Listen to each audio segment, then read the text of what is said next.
What is going on, everybody? Yvonne here. Now, I'm sure you guys have seen, but A/B testing has become one of the most popular ways to optimize your guys' website and improve user experience. And even though it's not built into the system, there's a really easy way to run A/B tests through Webflow using Optibase. So today in this tutorial, we're going to cover on how to do A/B tests within Webflow, and that way you guys can run different versions of your guys' website and really see what sticks and what doesn't. And that way you can make data-driven decisions based on what to do. So let's go ahead and jump right in. Now, to get started, you guys will need two things: a Webflow account and Optibase.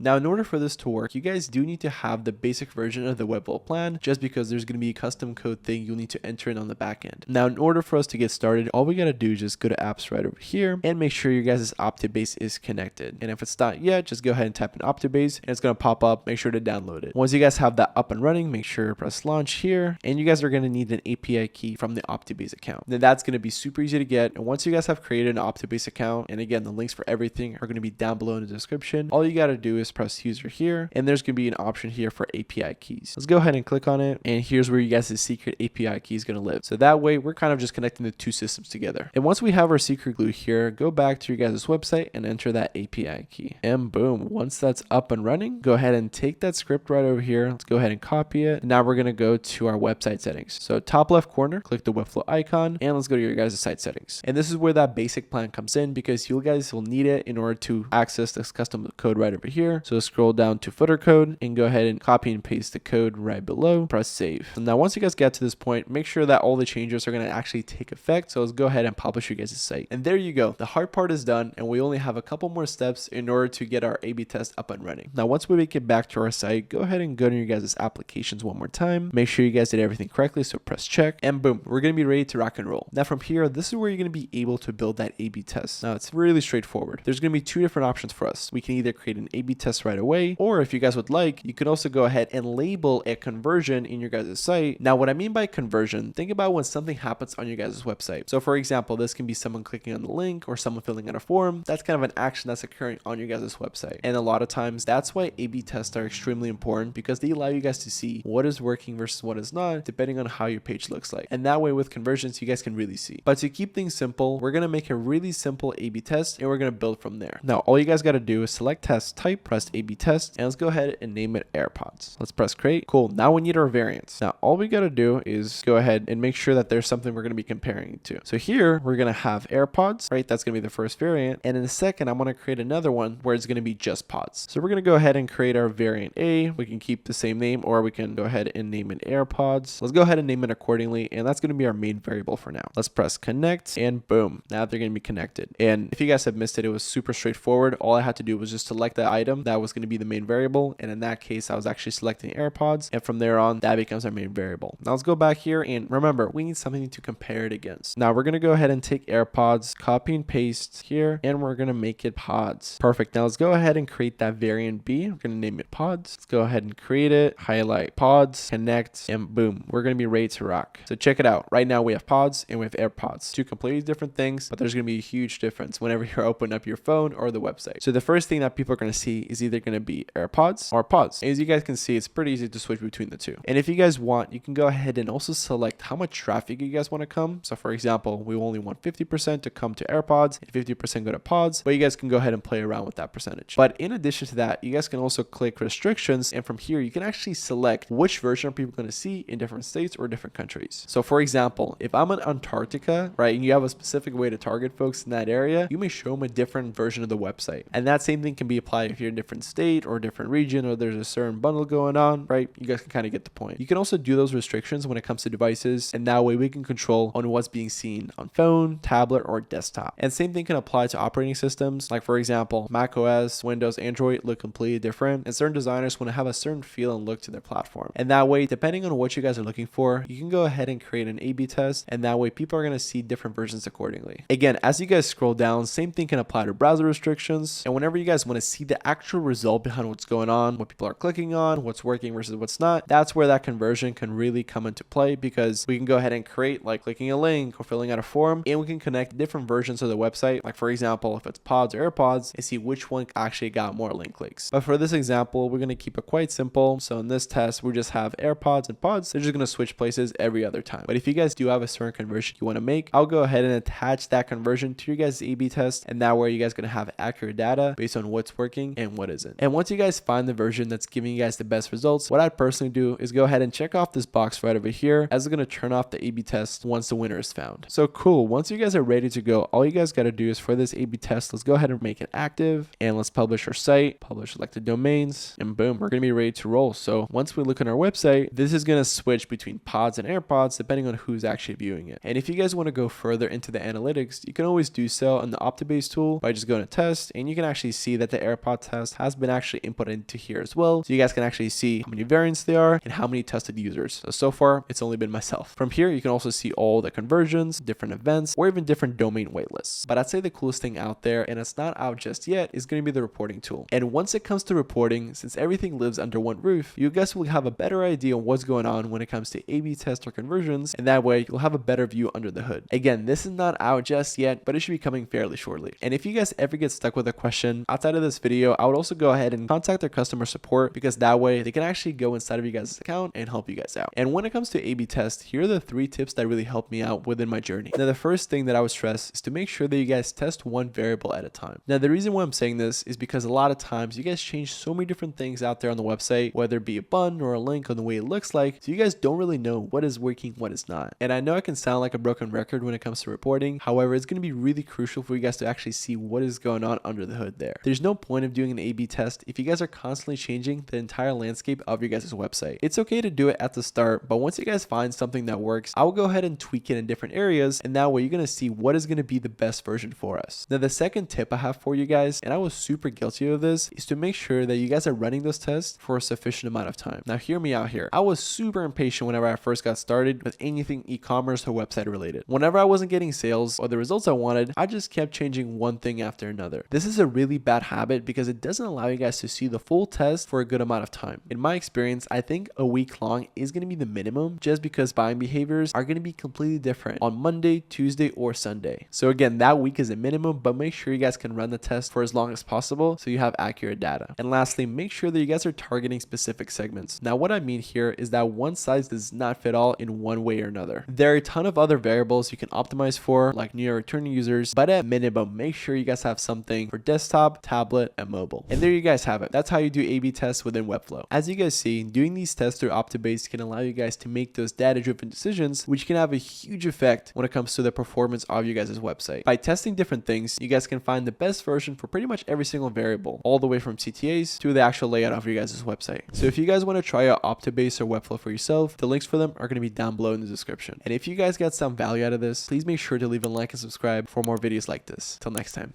peace.